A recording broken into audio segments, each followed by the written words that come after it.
A'udzubillahi minasyaitonirrajim. Bismillahirrahmanirrahim. Alhamdulillahi rabbil alamin, nahmaduhu wa nasta'inu wa nastaghfiruh. Wa na'udzubillahi min syururi anfusina wa min sayyiati a'malina. Man yahdihillahu fala mudilla lahu wa man yudlil fala hadiyalah. Asyhadu an la ilaha illallah wahdahu la syarika lah wa asyhadu anna Muhammadan abduhu wa rasuluh. Subhanaka la ilma lana illa ma 'allamtana innaka antal alimul hakim. Allahumma 'allimna ma yanfa'una wanfa'na bima 'allamtana wa zidna ilma. Allahumma ati anfusana taqwaha wa zakkiha anta khairu man zakkaha anta waliyuha wa maulaha. Rabbi yassir wa la tu'assir, Rabbi tammi bil khair, amma ba'du.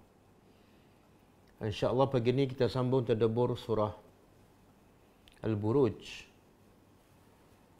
Kita sampai ayat yang ke-8. Okey, sebelum kita sambung ayat ke-9, cuba tengok antara pengajaran daripada ayat yang lepas dan kaitan dengan ayat hari ini. Ayat yang lepas, Allah cerita tentang pertembungan antara hak dan batil. Bila seseorang itu membawa kebenaran, dia mesti bertembung. Itu tabiat. Tabiat semula jadi kebenaran. Dia mana boleh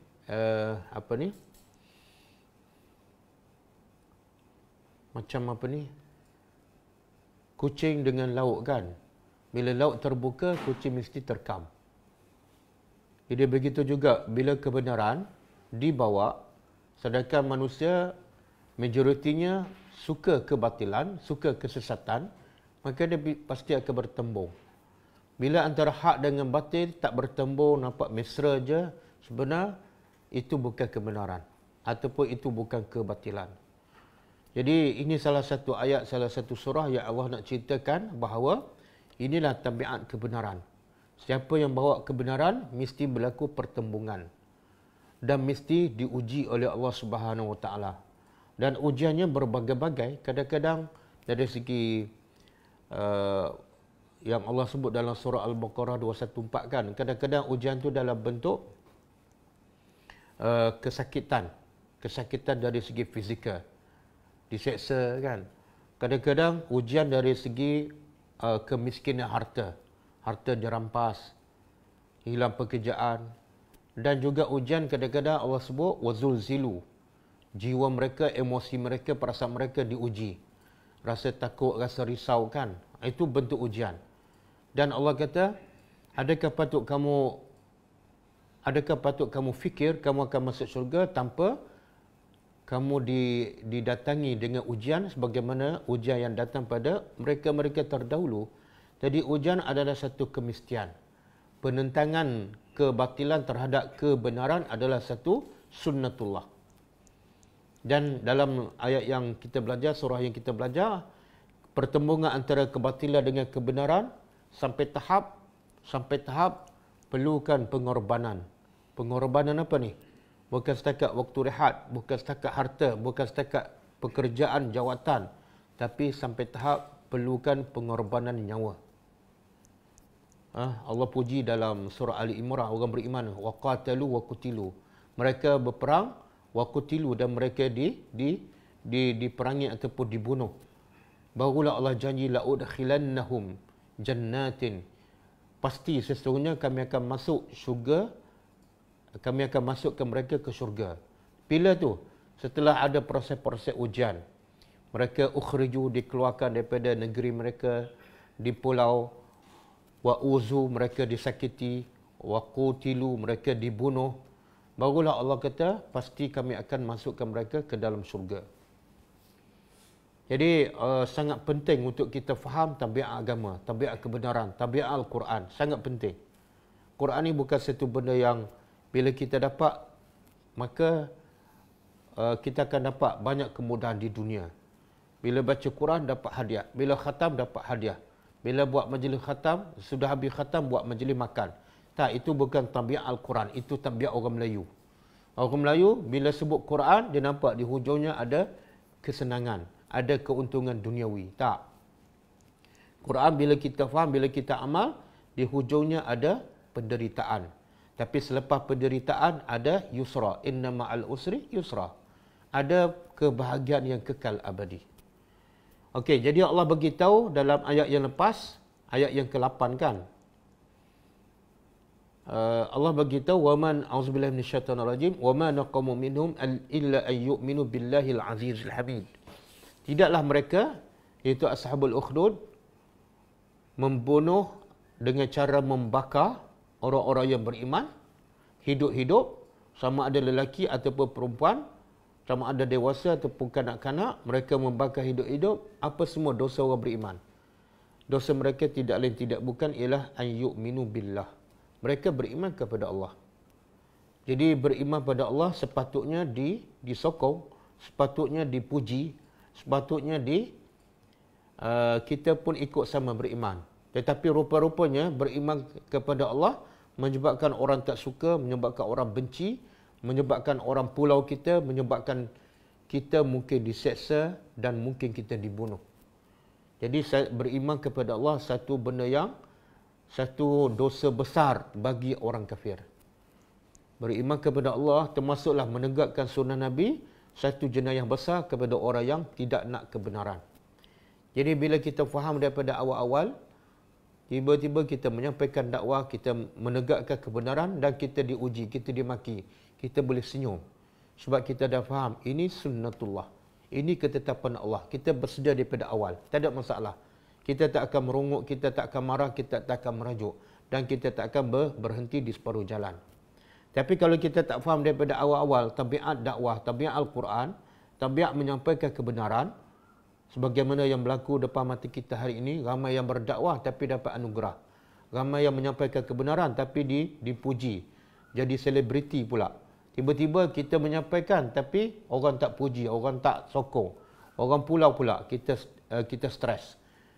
Sebab kita silap faham daripada awal lagi. Bila buat kerja dakwah, dapat pujian ataupun dapat anugerah. Okey?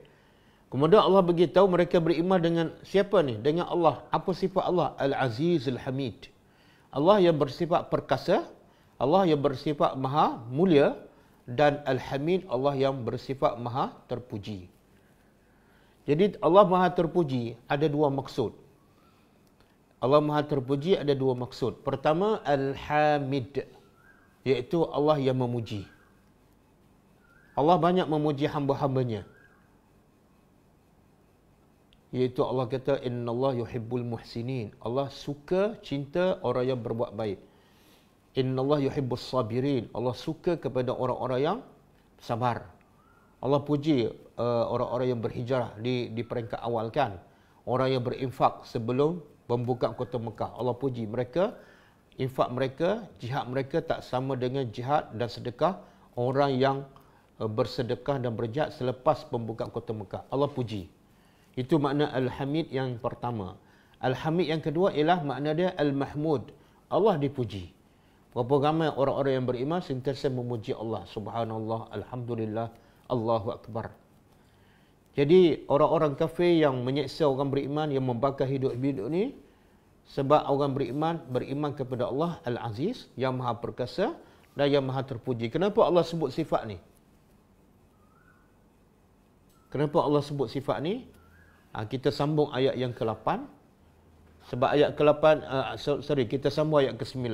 Ayat ke-9 ni, Allah nak sebut lagi, nak lengkapkan lagi sifat Allah, kebesaran Allah, yang kerana beriman pada Allah inilah orang beriman akan diuji, orang beriman akan diseksa dan mungkin sampai tahap dibunuh. Jadi kita tengok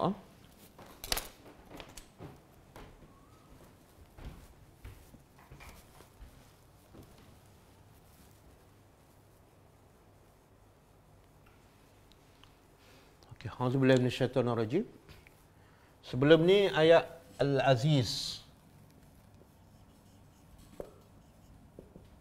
Al-Hamid.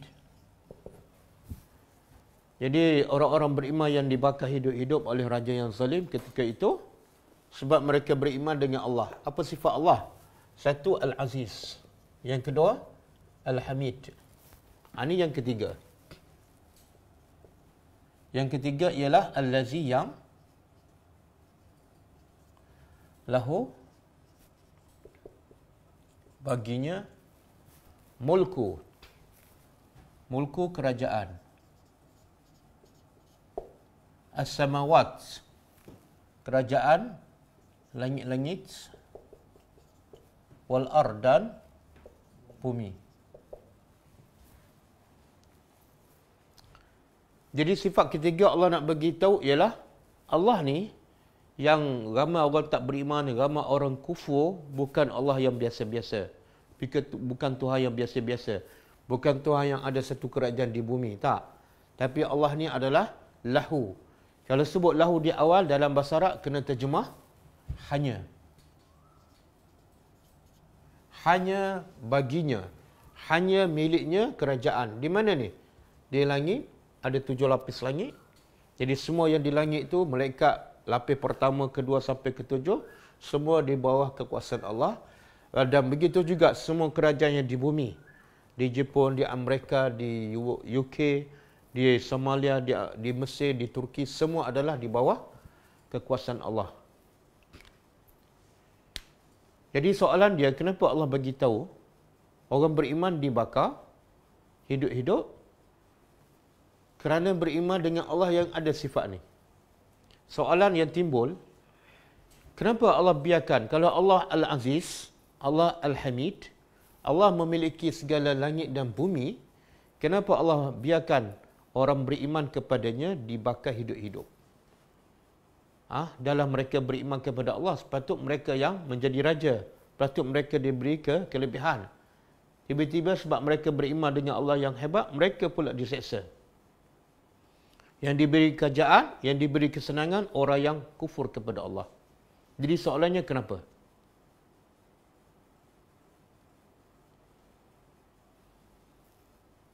Allah boleh tak nak halang raja yang zalim daripada membakar orang beriman? Boleh? Al-Aziz. Sifat Al-Aziz apa dia? Bila Allah buat sesuatu, tak ada siapa yang boleh mengatasi. Allah boleh tak nak jadikan api yang membakar orang beriman macam api Nabi Ibrahim? Kuni bardan wa salama. Jadilah api ini sejuk dan selamat. Boleh tak? Boleh. Tapi kenapa kepada Ibrahim Allah jadikan api sejuk? Kepada orang yang beriman, orang biasa ni, Allah jadikan api itu membakar sampai mati. Jadi mungkin dari sudut orang tengok Allah ni macam tak adil. Allah macam jaga orang yang dia sayang, macam Nabi Ibrahim. Ini orang-orang biasa ni Allah tak jaga. Macam mana nak jawab?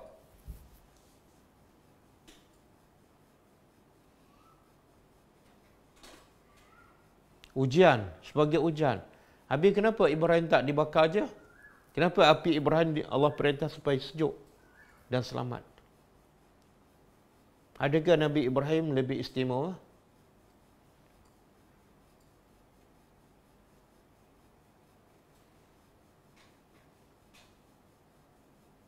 Allah nak menguji umatnya supaya yang mukmin, yang sabar. Okey, kita boleh buka surah Ali Imran ayat 142.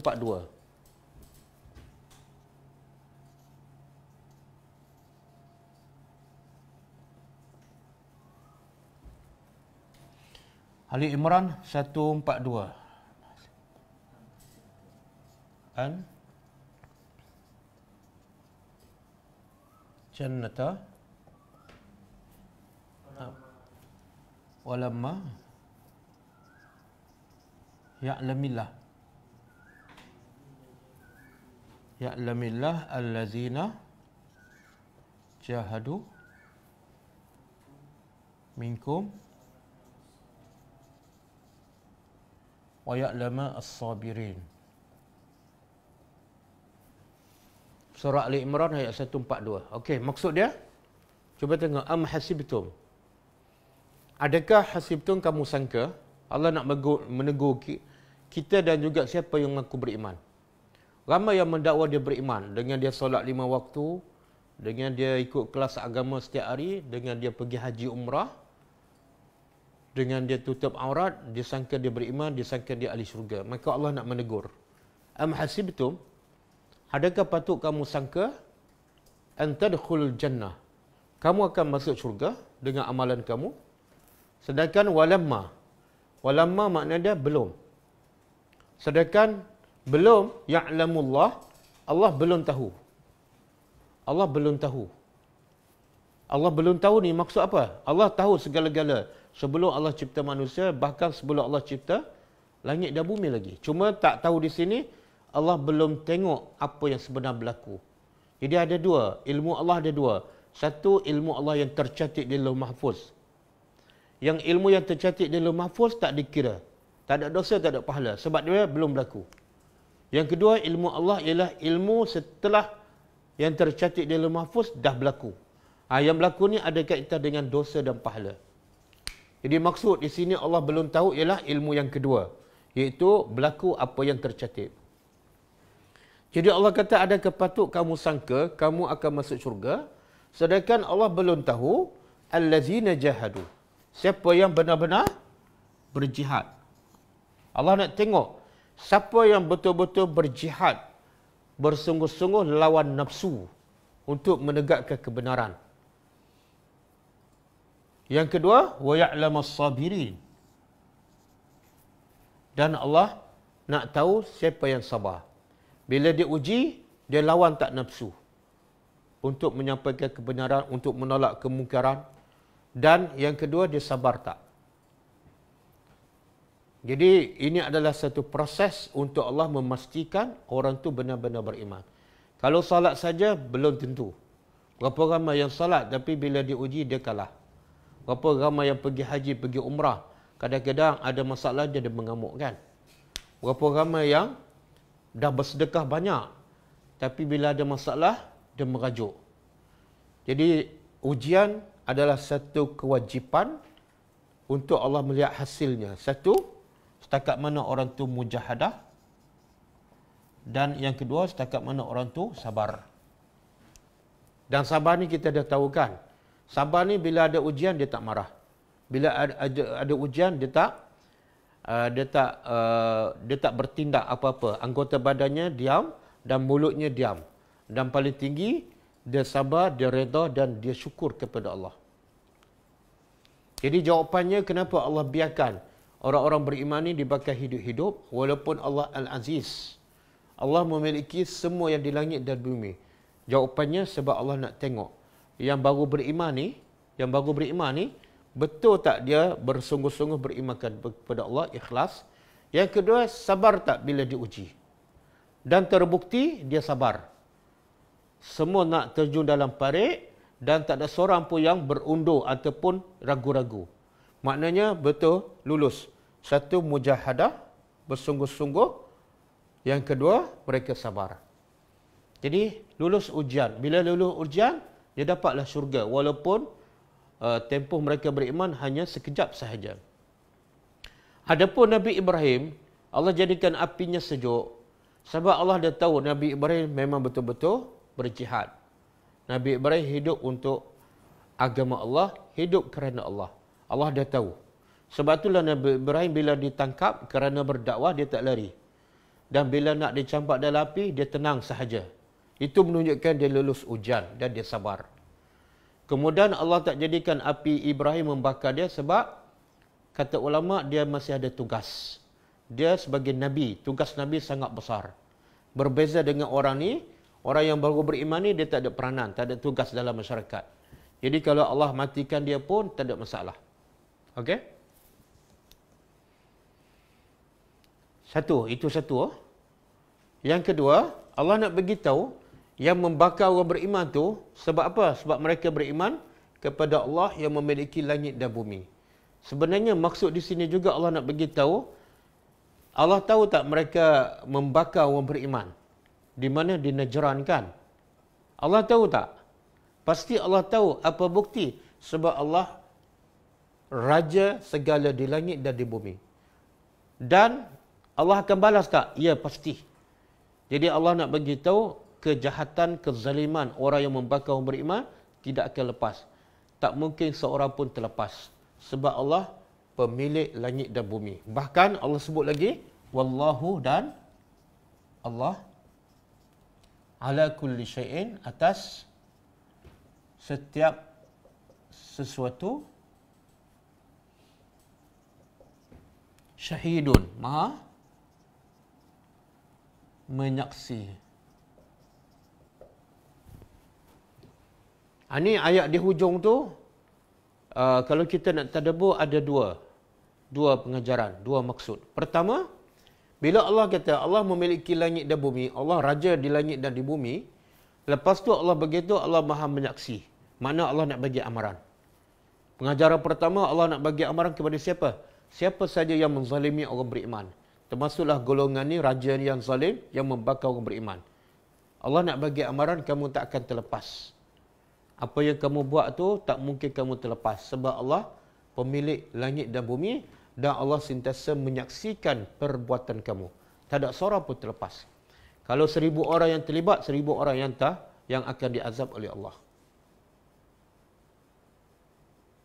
Kemudian yang kedua, pengajaran kedua ialah Allah nak bagi hiburan kepada orang beriman. Ayat ini turun kepada Nabi dalam suasana Nabi dan para sahabat ditekan, diseksa di kota Mekah. Jadi bila ayat ini turun, sebenarnya ini ayat ini hiburan kepada Nabi dan para sahabat. Apa yang dibuat oleh orang musyrikin, walaupunlah tak zalim, tak sezalim orang-orang yang dahulu, orang musyrikin tak bakar orang beriman. Tapi orang musyrikin menyeksa orang-orang yang beriman, khususnya golongan yang mustad'afin. Macam Bilal bin Rabah, Sumayyah, Yasir, anak dia Ammar, diseksa dan ada yang dibunuh. Jadi bila dengar ayat ni, orang musyrikin sepatut takut. Dan bila bagi orang beriman, akan menjadi hiburan. Jadi biarlah mereka nak seksa sekalipun, mereka tak akan lepas. Sebab Allah pemilik langit dan bumi, dan Allah sentiasa menyaksikan apa yang dibuat oleh Abu Jahal, Umayyah bin Khalaf, Abu Lahab, semua Allah menyaksikan dan mereka akan dibalas. Jadi bila orang beriman dengar ayat ni akan rasa tenang. Jadi biarlah mereka nak menyesal. Itu sunnatullah. Tapi mereka tak akan lepas daripada azab Allah.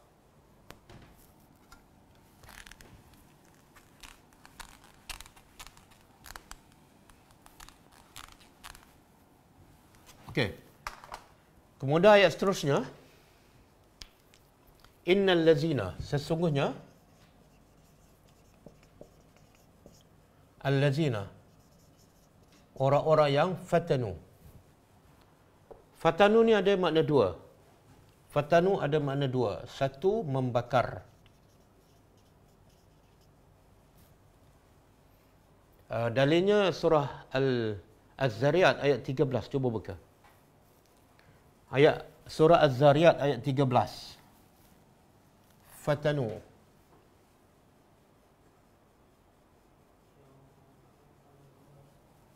Kuat sikit. Yaumahum 'alan nari yuftanun.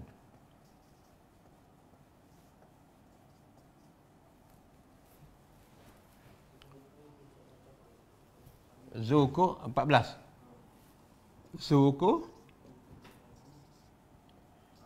fitnatakum hadzal ladzi kuntum bihi tastajilun.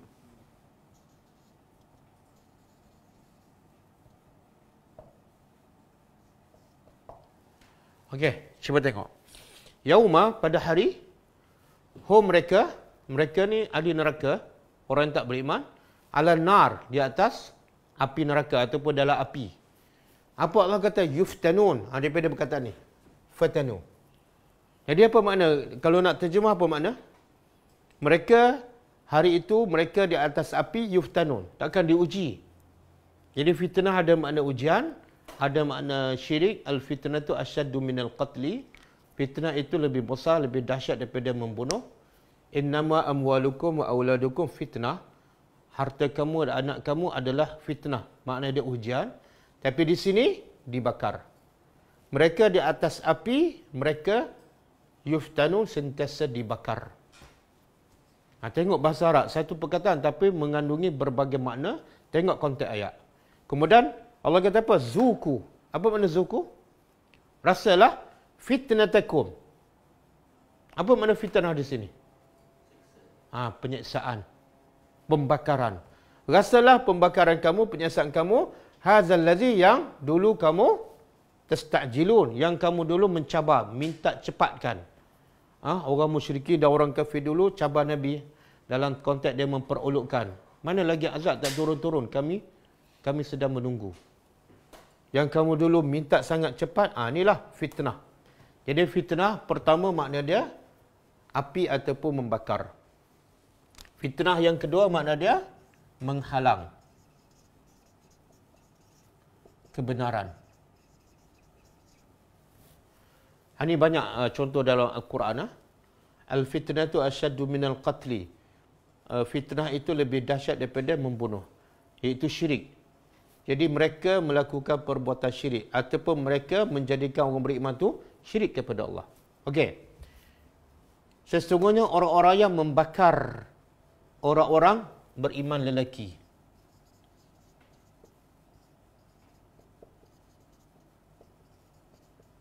Wal mu'minat, dan orang-orang beriman perempuan.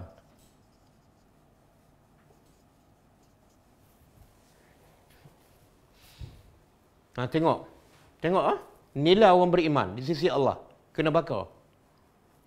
Kat dunia kena bakar. Jadi di sini juga menunjukkan apa, betapa kerasnya hati orang-orang tak beriman. Hati mereka dah tidak ada langsung perasaan rahmat. Orang biasa bakar makanan, bakar ayam, bakar kambing, tapi dia bakar orang beriman.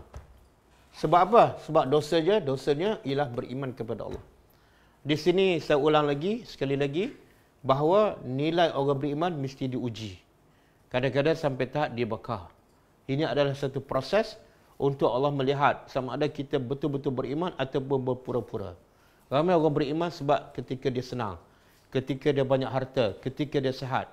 Bila dia uji dengan sakit, dengan kemiskinan, dia tinggalkan agama. Okey. Semua kemudian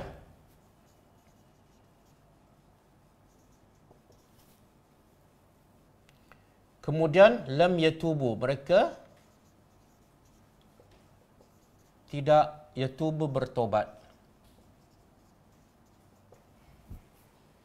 Kemudian mereka tidak bertobat.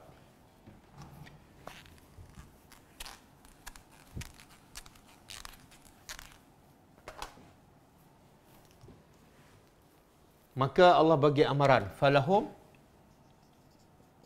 maka bagi mereka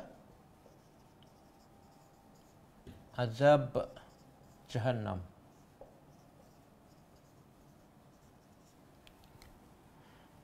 Dan tak cukup dengan azab Jahannam, Allah tambah bagi mereka juga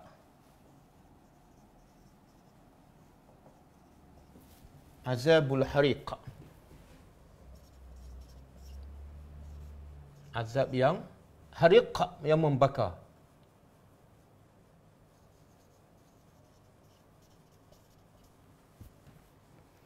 Kenapa Allah sebut dua?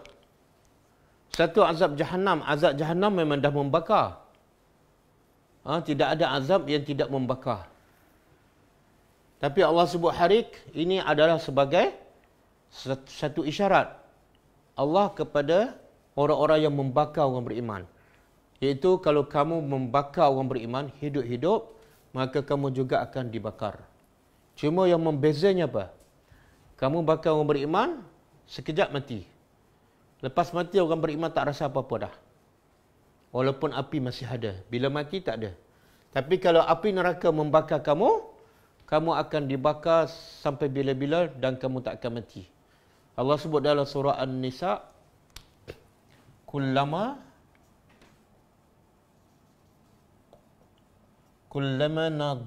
nadijat juluduhum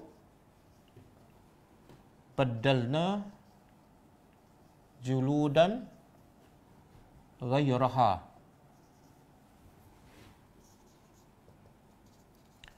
liyazuqul azab. Surah An-Nisa, saya tengok ayat berapa. Allah kata apa? Kullama, setiap kali, ini azabul Jahannam dan juga azabul hariq. Kullama antara sifatnya Allah kata setiap kali nadijat. Nadijat ni masak. Bila kulit apa-apa saja dibakar, sampai satu masa dia akan masak. Jadi setiap kali kulit yang dibakar itu masak, apa Allah buat? Baddalnahum, kami tukar juludan ghairaha, kulit-kulit yang lain. Supaya apa? Liyazuqul azab, supaya mereka betul-betul rasa azab. Sebab bila kulit dah terbakar hangus dia tak rasa. Supaya rasa, Allah tukar kulit baru. Kemudian dibakar lagi, kemudian hangus, dah masak, tukar pula kulit baru, kemudian hangus lagi, ditukar lagi, kemudian masak, tukar lagi, setiap kali. Dalam bahasa Arab, setiap kali. Maknanya tak pernah satu ketika kulit ahli neraka terbakar, kemudian Allah biar macam tu. Tak. Setiap kali masak, setiap kali terbakar, Allah tukar kulit yang baru. Tak tahulah setiap hari dalam neraka berapa kali terbakar dan hangus dan berapa kali ditukar kulit. Sampailah kiamat. Berbeza dengan mereka membakar orang beriman. Mereka membakar orang beriman sekali terbakar aja terus mati. Lepas tu rehat untuk selama-lamanya. Sebab tu orang beriman ni, sama ada lelaki ke perempuan yang kita belajar dalam kisah Ghulamud Dakwah, walaupun dia budak, dia sanggup masuk api kat dunia. Kenapa? Sebab dia yakin.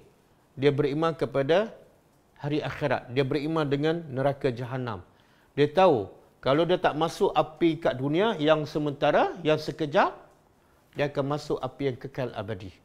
Jadi antara dua api itu, yang masuk, mati terus, tapi lepas ni masuk syurga, kekal selama. Ataupun kalau tak masuk api yang sekejap, dia akan lagi dahsyat. Dia akan masuk api yang kekal selama-lama dan dia tak akan mati. Setiap kali terbakar, kulit ditukar. Jadi keyakinan orang beriman kepada azab neraka, azab Jahannam, menjadikan mereka berlomba nak terjun ke dalam api kat dunia. Masa tu dia yakin dan mereka buat perbandingan. Bila mereka yakin dan buat perbandingan, mereka anggap api kat dunia yang membakar mereka ni sebenarnya tidak ada apa pun. Itu satu proses untuk mereka mendapat nikmat yang kekal abadi. Okey. Kita tengok dalam ayat ni, apa dia antara pengajaran? Pertama, sifat orang tak beriman suka menyiksa orang, sifat orang kafir suka menyiksa orang beriman. Sebagaimana saya dah sebut tadi kan berulang kali. Jadi bila kita nak jadi orang beriman, kena bersedia untuk dibenci, untuk dipulau, untuk dihilangkan kesenangan hidup, untuk disakiti, bersedia. Yang kedua, dengan kita diuji itu sebenarnya adalah satu proses untuk kita mendapat syurga yang kekal abadi. Dan juga menunjukkan syurga tu bukan harga yang murah. Syurga tak cukup dengan hanya solat, puasa, pergi haji, pergi umrah, pergi melancong, duduk rumah besar, tak cukup. Itu bukan nilai syurga. Kalau itu je syurga, hanya dengan solat, puasa, haji, maka syurga tu tidak ada nilai. Kita nak dapat kesenangan hidup kat dunia, nak duduk rumah besar, nak kereta mewah pun susah. Pahit getih kita daripada sekolah rendah sampai menengah, sampai universiti, sampai pergi kerja setiap hari, sampai sakit. Nak dapat dunia yang sementara. Maka tak kalah nak dapat syurga yang kekal abadi hanya dengan solat 5 waktu, tutup aurat, pergi kelas, balik kelas, pergi haji, balik rumah. Bukan semudah itu. Dan bukan semurah itu nilai syurga. Okey, kemudian Allah nak bagi tu juga dalam ayat ini, summalam yatubu. Cuba tengok rahmat Allah. Apa dosa orang tak beriman ni? Apa dosa mereka? Membakar. Dosa orang tak beriman ialah membakar orang beriman. Satu jenayah yang besar. Yang kedua, dia bakar ni bukan seorang. Bukan seorang ni. Ramai ni. Kalau ada setengah riwayat mengatakan hampir semua penduduk negeri itu beriman. Semua dia bakar. Kemudian yang dibakar ni pula ada perempuan, makhluk yang lemah. Ada pula baby, tapi dia boleh bakar juga. Walaupun begitu zalim, begitu keras hati mereka, Allah masih membuka peluang. Kalau mereka bertaubat, tidak diazab. Tengok rahmat Allah. Setiap ayat ada rahmat Allah. Walaupun bunyi cerita pasal azab, Tapi di sini ada rahmat Allah. Jahat macam mana manusia, besar macam mana kezaliman dia, dosa dia berulang kali, tapi kalau dia bertaubat, habis, clear. Nabi kata at-taibu minaz zambi kaman la zambalahu. Maknanya kalau orang kafir yang membakar ni, dia kata aku bertaubat, maka tidak adalah azab Jahannam dan azab yang membakar. Okey. Ayat ni turun kepada Nabi dan di zaman Mekah. Ada tak orang Islam yang diseksa? Ada. Tapi bentuknya, penyeksaannya berbeza. Macam Sumayyah diseksa, ada cerita mengatakan dijolok tombak ke dalam kemaluannya sampai keluar daripada punggung, duburnya. Dan suaminya Yasir pun diseksa sampai dia mati. Bila bin Rabah diletak tengah padang pasir, dijemur tengah panas, kemudian diletak batu yang besar. Dan semua tu tak menggoyahkan iman mereka. Sebab mereka beriman. Sebab tu Allah kata mereka menyeksa orang beriman. Sebab iman mereka lah ujiannya besar. Lagi tinggi iman kita, lagi kuat iman kita, lagi besar ujiannya. Jadi sebab tu orang macam kita ni, ujian kita kecil-kecil je. Ujian kita apa dah? Kadang-kadang dengan nikmat dunia. Kadang-kadang tidur sedap kan, nak bangun malam pun tak boleh. Ujian kita kadang-kadang dengan anak je. Tak adalah penyiksaan sampai diseksa badan, ditarik harta, dibagi penyakit macam Nabi Ayub kan. Ataupun dibunuh jauh sekali. Sebab apa? Iman kita terlalu nipis. Dan, okey, timbul persoalan. Boleh tak kalau kita diseksa, kita buat kerja kebaikan, kerja dakwah, kemudian kita tangkap dan kita diseksa. Kemudian, bila tak tahan daripada penyiksaan itu, kita pun mengaku bahawa kita tak beriman, kita murtad. Boleh tak? Sebab kita tak tahan dengan azab. Boleh ke tak? Ini semua boleh tahan ni. Ada orang beriman boleh tahan. Ada orang beriman tak boleh tahan. Jadi soalnya, boleh tak bila kita tak tahan, kita pun berpura-pura murtad. Tapi hati kita tak beriman. Boleh ke tak? Boleh. Ada dalil?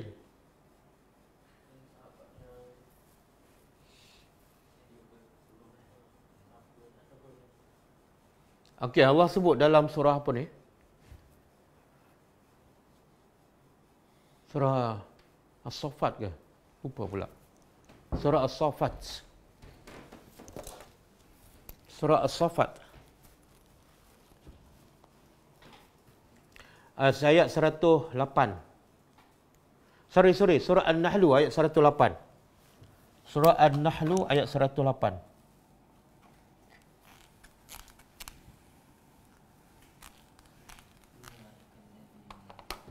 Kan? Bukan?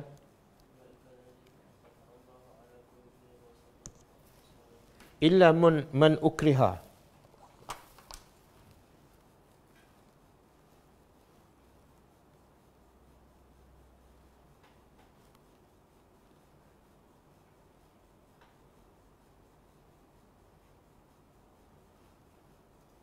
Satu 106. Man kafara.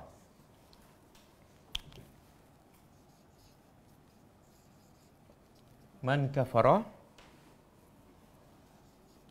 min ba'di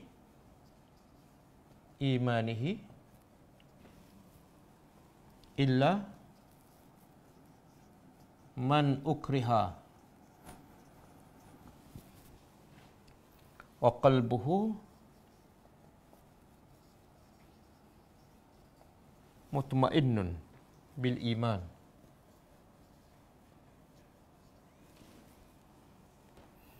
Walakin man syaraha bil kufri sadran fa alaihim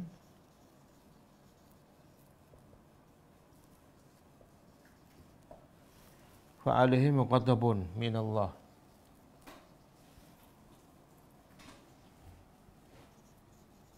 walahum azabun azim. Okey, cuba tengok. Ini kisah siapa ni? Kisah para sahabat yang diseksa di peringkat awal ketika dakwah di Mekah. Jadi ada sebahagian mereka bertahan macam Bilal, macam Yasir, macam Sumayyah. Tapi macam Ammar bin Yasir dia tak tahan. Maka Allah kata apa? Man kafara. Siapa yang kufur min ba'di imani, setelah dia beriman.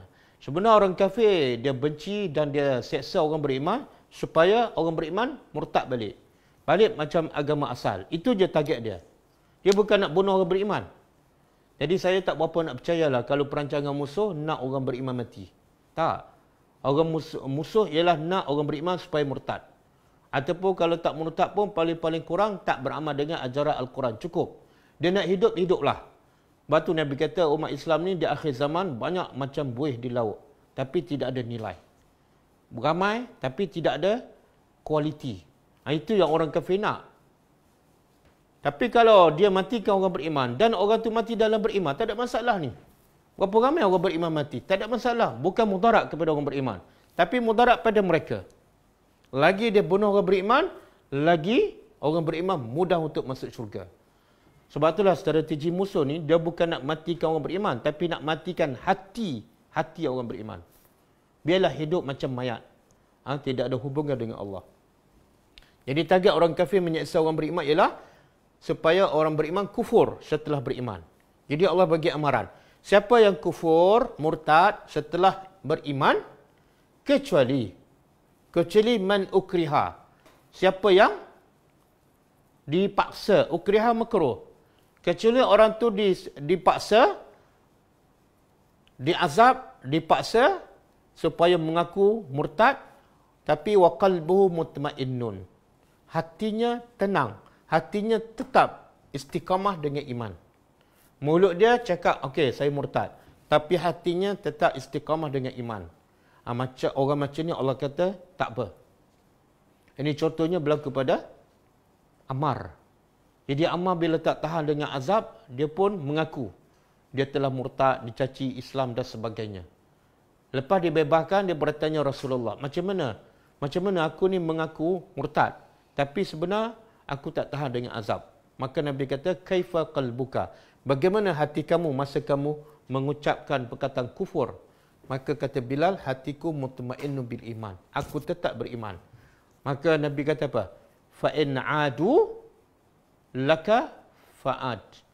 Fa in adu fa'ud.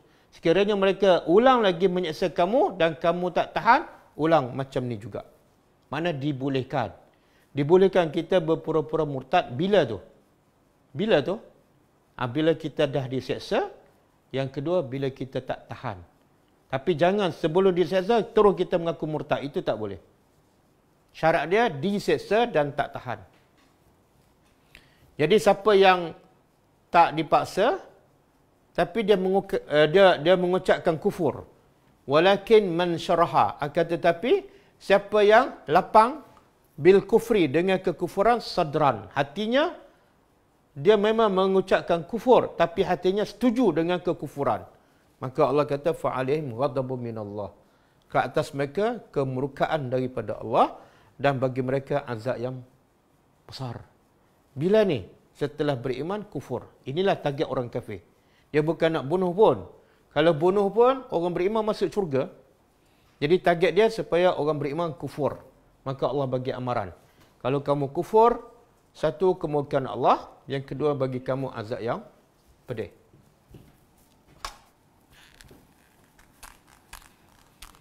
Sebab itu Allah sebut sifat orang beriman. Sifat yang menyampaikan kebenaran ialah la yakhafuna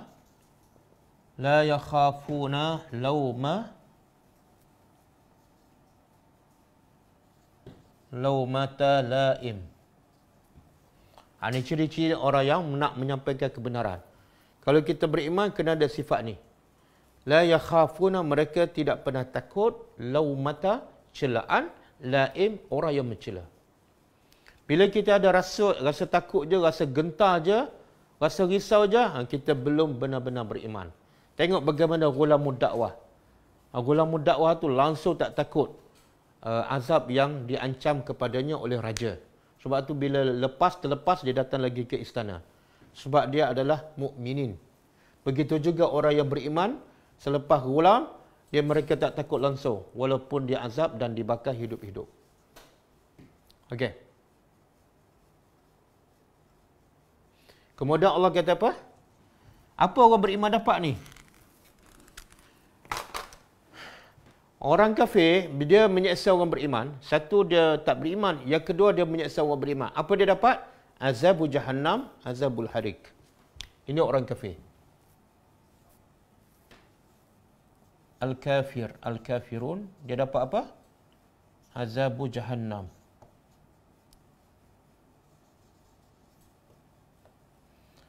Azabu al-hariq. Okey. Mereka membakar orang beriman. Habis orang beriman apa dapat? Dapat apa? Innal lazina.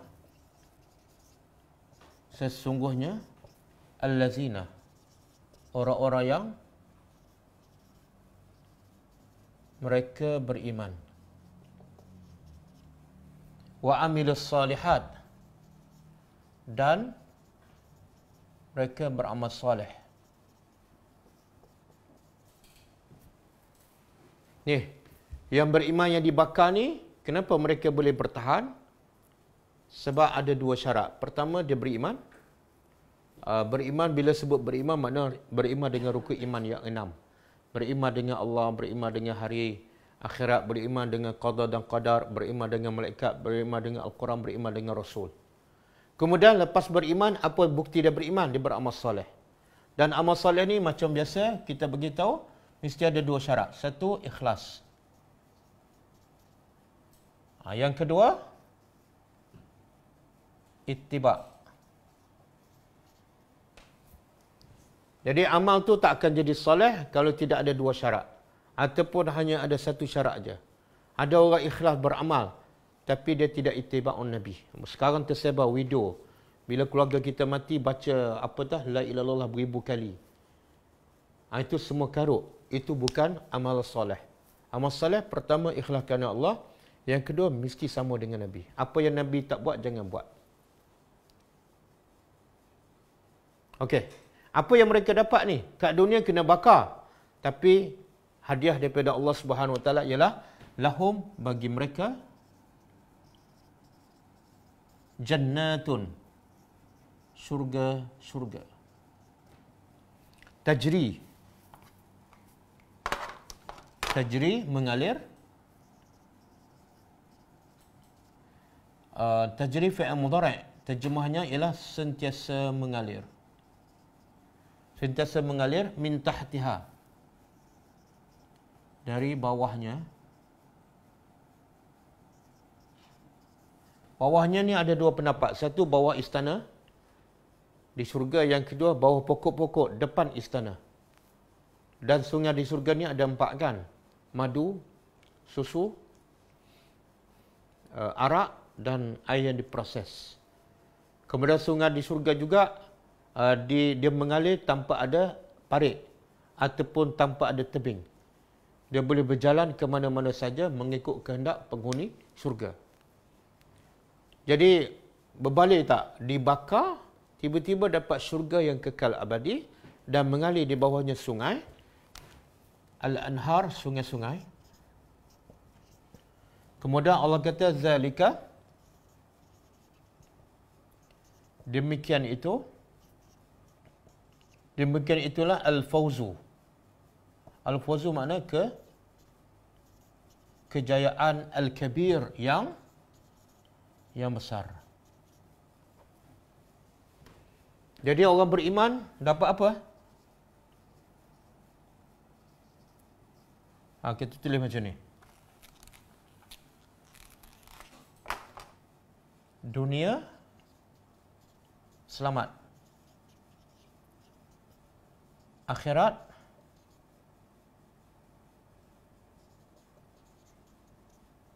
azab Jahannam dan azab Al-Hariq. Orang beriman dunia tak selamat, dibakarkan. Tapi akhirat, syurga, kekal. Tengok perbandingan. Orang beriman tak selamat kat dunia, tapi kekal. Kat dunia ni paling lama mungkin 70 tahun. Tapi yang ni abadan. Inilah nilai kecerdikan dan kematangan orang beriman. Dia rela hidup susah sekejap, 70 tahun demi untuk mendapat kebahagiaan yang kekal abadi. Dan inilah kebodohan orang kafir. Dia rela hidup senang sekejap, selamat sekejap, tapi akhirnya kekal dalam api neraka. Satu. Yang kedua, proses untuk dapat syurga mesti ada ujian. Proses untuk mendapat syurga mesti ada ujian. Diseksa, disakiti dan sebagainya. Kemudian di sini juga Allah beritahu, inilah kejap yang besar. Kenapa Allah sebut besar? Apa yang Allah nak beritahu dalam perkataan besar tu?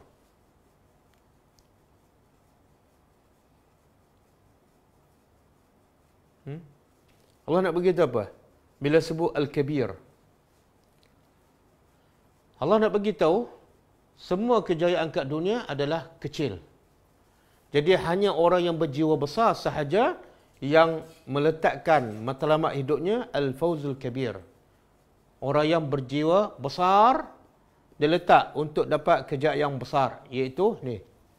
Ini Al-Fawzul Kabir.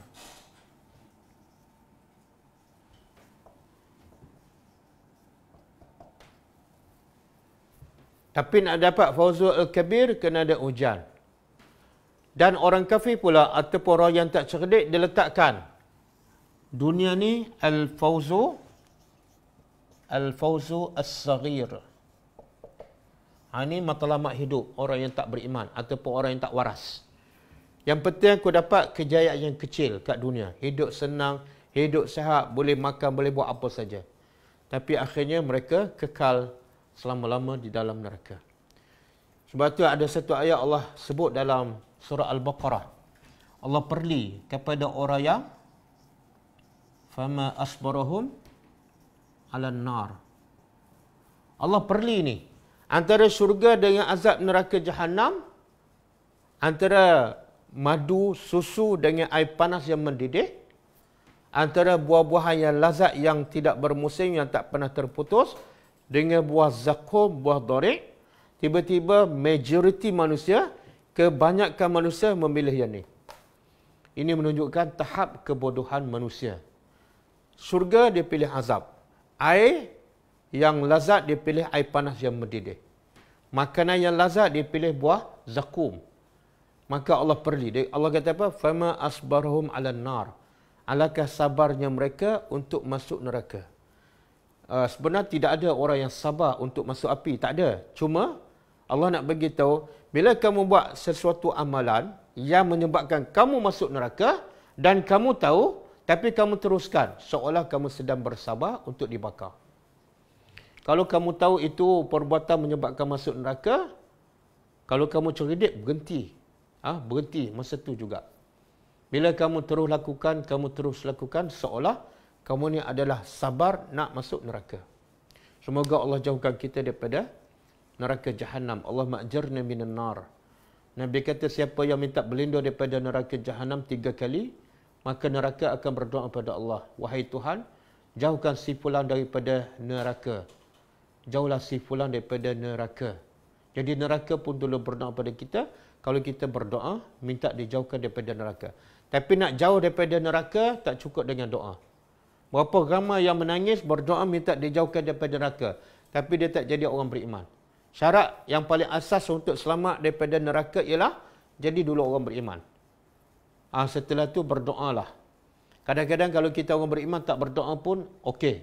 Tapi kalau berdoa tak jadi orang beriman, dia tak akan selamat. Okey?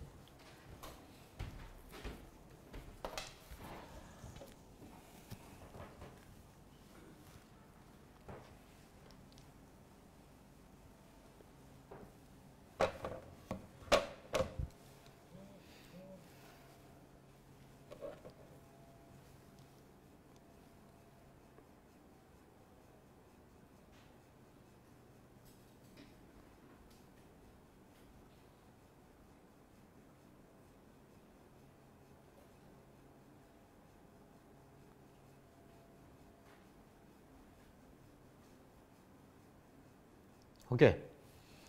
Sebelum saya nak jawab soalan yang ditanya dalam grup Telegram, Telegram Live Tadabbur, iaitu berkenaan dengan surah Yunus ayat 98.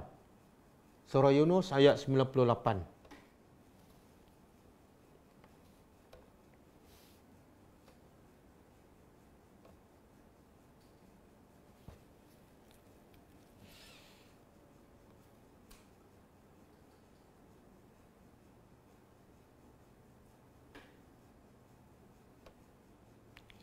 Okey, auzubillahi minasyaitonirrajim.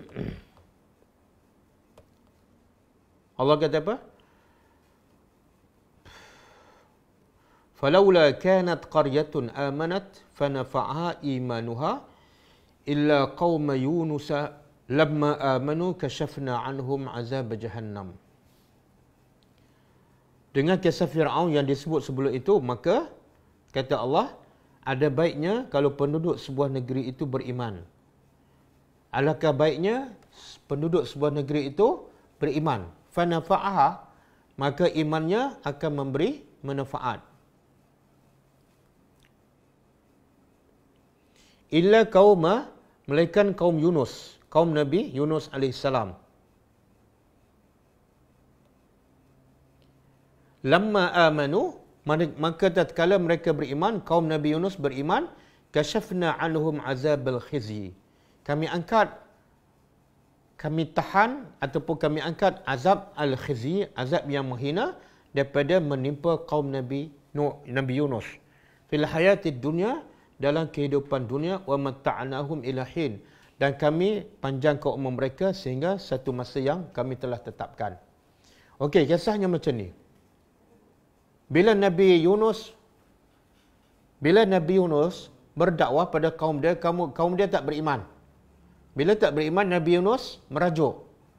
Lebih kurang merajuklah. Kemudian Nabi Yunus pergi sampai ditelan oleh ikan. Masa Nabi Yunus dah merajuk tu, kaum dia menyesal. Dan masa tu azab turun. Azab dah turun. Kaum Nabi Nuh dah nampak azab tu. Azab tu sedang turun dan kaum Nabi Yunus nampak azab tersebut. Tapi masa tu mereka beriman. Mereka menyesal dan mereka beriman. Maka ketika itu, kalau ikut sunnatullah, bila orang tu dah nampak azab, baru nak beriman, Allah tak akan selamatkan. Allah akan terus turunkan azab tersebut. Semua sunnatullah macam tu. Semua kaum, bila mereka tak beriman dan bila Allah nak turunkan azab, mereka nampak azab baru nak beriman. Semuanya sunnatullah, Allah akan tetap turunkan azab pada mereka. Kenapa? Sebab Allah tak terima iman mereka. Sebab iman mereka ketika itu iman yang terpaksa. Iman yang terpaksa sebab dia nampak azab. Dan iman itu juga ialah tak dikira sebab iman yang dikira ialah iman ketika azab belum nampak. Yu'minuna bil ghaib, beriman dengan benda ghaib. Bila dah nampak baru beriman, itu tak dipanggil beriman dengan benda ghaib. Beriman dengan benda yang nampak.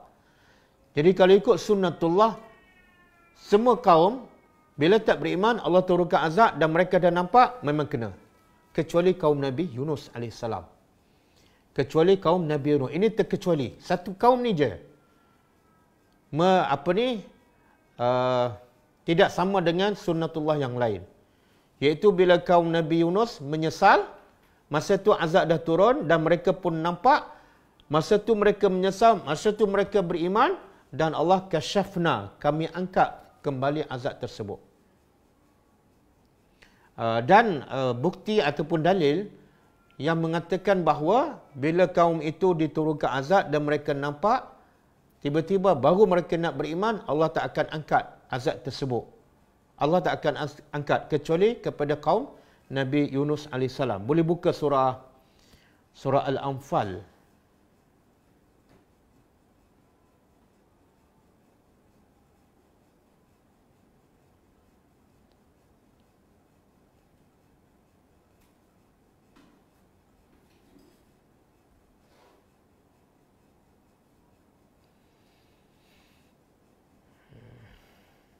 Apa dah surah?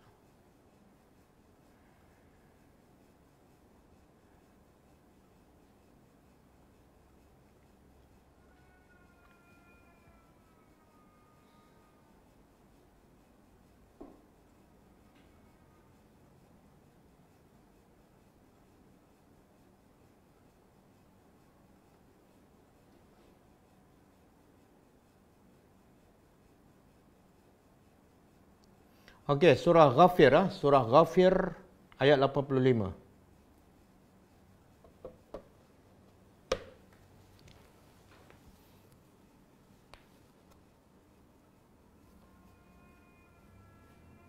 Allah kata apa? Surah Ghafir ayat 85. Falam yaku yanfa'uhum imanuhum lamma ra'au ba'sana. Sunnatullahi allati qad khalat fi ibadihi wa khasira hunalikal kafirun. Maksudnya Allah kata, iman mereka, iman orang-orang yang tak beriman, lam yaku yanfa'uhum, tidak akan memberi manfaat pada mereka. Bila tu? Sepatut bila beriman, ada faedah. Tapi Allah kata iman tak akan memberi faedah. Bila? Lamma ra'au ba'sana. Bila mereka melihat azab kami. Bila nampak je, Allah tak akan terima iman tu. Sebab apa? Sebab iman tu bukan daripada pilihan dia, tapi kerana terpaksa. Yang kedua, sebab mereka dah beriman dengan benda yang nampak, bukan benda gaib lagi. Kemudian Allah kata sunnatullah. Itulah sunnatullah, ketetapan Allah yang telah berlaku kepada hamba-hambanya, dan rugilah orang-orang yang kafir. Ini sunnatullah, kecuali kepada kaum Nabi Yunus AS. Walaupun mereka dah nampak azab, mereka beriman, Allah angkat azab tersebut. Ada pendapat mengatakan sebab mereka betul-betul menyesal dan bertaubat kepada Allah Subhanahu Wa Taala.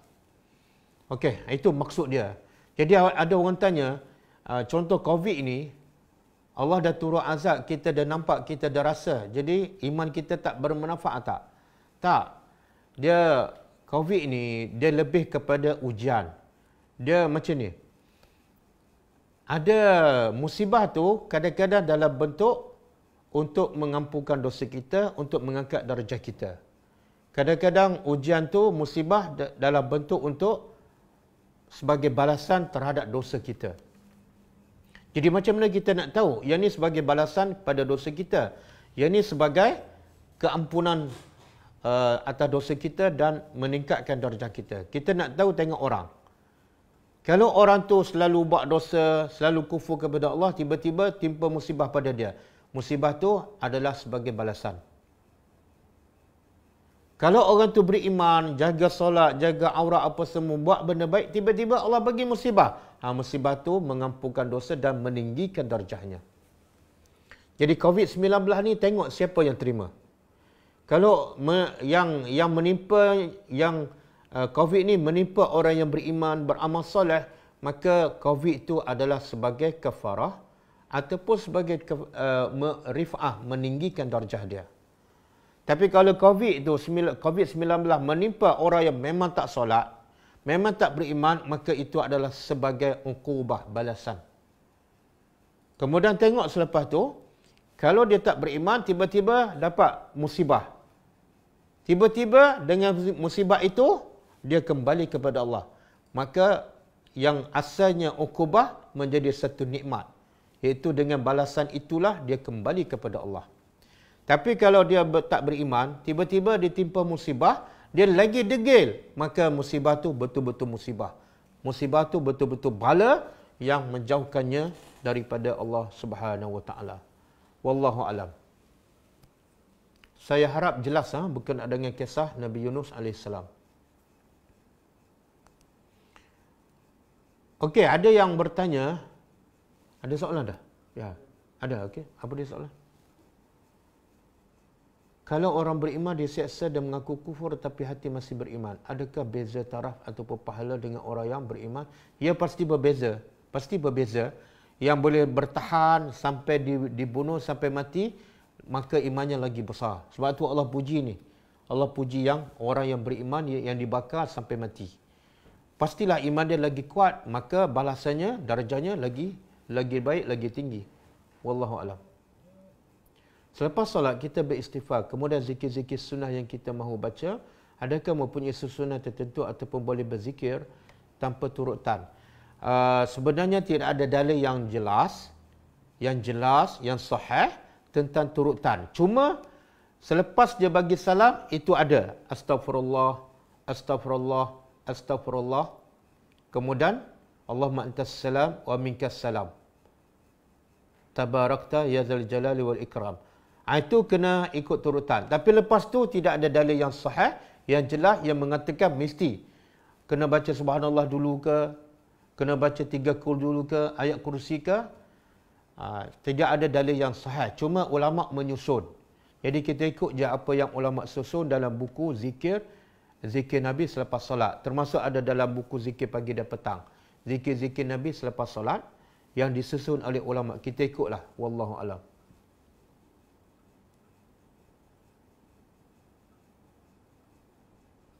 Apa tu? Pernah sebut bahawa jika tidak boleh raikan hari lahir, tapi boleh tak kita raikan dengan mengingatkan kepada kematian dan hari kebangkitan? Seperti dalam ayat 15 dan 33 daripada surah Maryam. Okey, hari kelahiran kita tak perlu ingat. Sebab tidak ada faedah pun. Yang kedua, Nabi tak pernah ingat pun hari kelahirannya. Yang kedua, boleh tak kita ingat kepada hari kematian, hari kebangkitan? Subhanallah. Dia Allah jadikan beriman dengan hari akhirat adalah salah satu rukun iman. Beriman dengan hari akhirat adalah salah satu rukun iman. Benda yang paling asas dalam agama. Mesti kita beriman dengan hari akhirat. Kalau tak beriman, kufur kepada Allah. Bila beriman, kena sentiasa ingat. Kena sentiasa ingat. Macam mana benda yang penting, yang wajib kita beriman tapi kita asyik lupa. Jadi jawapannya wajib, bukan setakat boleh. Bukan setakat sunat, wajib kita sentiasa ingat kepada hari akhirat, hari kematian. Supaya apa? Supaya dengan kita ingat hari kematian, kita ingat kepada hari kebangkitan, kita sentiasa jauhkan diri daripada dosa. Kalau buat dosa, terus bertobat. Sentiasa baiki amalan kita, sentiasa tambah baik amalan kita sebagai persiapan untuk hari kematian. Dan Allah pun wajibkan kita sebut satu ayat yang mengingatkan kita pada hari akhirat. Setiap kali kita solat, sebanyak 17 kali sehari. Allah wajibkan sebut. Apa dia? Malik Yaumiddin. Malik Yaumiddin. 17 kali sehari. Itu kalau solat fardu. Kalau tambah dengan sunat, mungkin berpuluh kali. Kenapa Allah wajibkan sebut Malik Yaumiddin? Supaya Allah nak kita sentiasa ingat. Hidup kat dunia ni sementara aja. Hidup kat dunia kamu boleh buat apa saja. Tapi lepas ni, kamu akan hadapi kematian dan kamu akan hadapi Yaumiddin. Dan bila kamu pergi pada Yaumiddin, hanya ada seorang saja yang berkuasa, iaitu Malik Allah. 17 kali sehari kita sebut, supaya Allah nak kita ingat, dan kita sentiasa bersedia. Jadi jawapannya, boleh dan dituntut.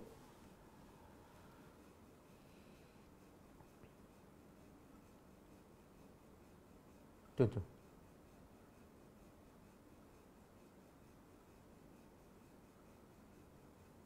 Boleh terangkan tentang tajassus. Adakah boleh kita mencari-cari salah dan aib Muslim tanpa bukti? Contoh kita cakap, Doktor Muslim sekian-sekian tu ejen kufar. Bagaimana kalau sebenarnya di sisi Allah? Sebenarnya ayat Al-Quran cukup jelas. Dalam surah Al-Hujurat. Sebab tu surah Al-Hujurat ni dia panggil surah tentang adab-adab orang beriman. Adab orang beriman dengan Allah. Adab orang beriman dengan Rasul. Adab beriman dengan sesama beriman. Kalau beriman dengan Allah, adab beriman dengan Allah, Allah kata apa? La tuqaddimu. Nak buat apa-apa, beradab dengan Allah. Apa dia? Tanya dulu. Quran suruh tak? Beradab dengan Rasul apa dah? Nak buat apa amalan? Tanya dulu. Nabi suruh tak? Nabi buat tak? Kalau tak, Nabi tak buat, jangan buat. Itu beradab dengan Nabi. Kalau kita nak buat amalan, terus buat tanpa kita bertanya. Nabi buat tak? Kita memang tak beradab dengan Rasul. Dan bila tak beradab dengan Rasul, kita tak beradab dengan Allah Subhanahu Wa Taala. Lepas tu Allah sebut pula adab orang beriman dengan sesama beriman. Antaranya apa dia? Ya ayyuhallazina amanu ijtanibu katsiran minadh-dhanni. Wahai orang beriman, dengar baik-baik. Kalau kamu orang beriman, dengar arahan Allah. Apa dah? Ijtanibu katsiran minadh-dhanni. Jauhkan diri kamu daripada bersangka buruk. Kita kata doktor Islam tu adalah alat orang kafir. Kita dah buat satu dosa besar, iaitu bersangka buruk. Bersangka buruk adalah satu dosa besar. Dan Allah kata, ijtanibu, jauhkan daripada minadh-dhanni. Inna ba'dadh-dhanni ismun. Sebahagian bersangka buruk itu adalah dosa besar. Kemudian Allah sebut lagi, wala tajassasu, jangan kamu tajassus, haram tajassus, haram mengintip rahsia-rahsia seseorang. Haram. Jadi berapa kali kita buat dosa? Satu, sangka buruk. Yang kedua, tajassus. Jadi semua tu bukan akhlak, bukan adab orang beriman, sesama beriman. Habis kita nak buat apa? Islam mewajibkan kita menghukum mengikut zahir. Islam mewajibkan kita mengikut hukum zahir. Kalau zahir dia Islam dan kita pun tidak ada bukti dia menjadi alat orang kafir ke apa, tak ada bukti, maka hukumnya dia Islam. Tak boleh kita menghukum berdasarkan sangkaan. Sebab itulah orang munafik di zaman Rasulullah, dia sebenarnya lebih jahat, lebih zalim, lebih kejam daripada orang kafir yang betul-betul kafir. Sedangkan orang munafik ni solat di belakang Nabi, berjihad bersama Nabi, dengan tazkirah Nabi. Bahkan Abdullah bin Ubay itu lepas Nabi khutbah Jumaat, dia pula sambung tazkirah. Wahai manusia, dengarlah apa yang dicakap oleh Nabi. Hebat. Tapi bila berhukum, Nabi berhukum mengikut zahir. Dia salat, dia mengucap, dia Islam. Bila mati, kebumikan mengikut cara Islam. Dimandikan, dikafankan, disolatkan. Tidak ada beza. Jadi jangan menghukum seseorang apa yang kita tidak ada bukti. Lagi pula bukan tugas kita menjaga peribadi orang. Tugas kita ialah menjaga diri kita, jangan kita buat dosa. Jangan kerana nak jaga orang sampai kita pun melakukan dosa, dan dosa pula dosa besar. Wallahu alam. Angkat dia.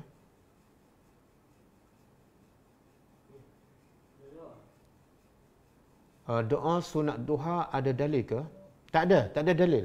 Boleh kita amalkan doa-doa yang ada sekarang. Sebaik-baik jangan amalkan. Sebab apa? Duha ini adalah duha engkau kan? Lepas tu kalau rezeki tu di mana? Di langit turunkan. Kalau rezeki yang jauh dekatkan.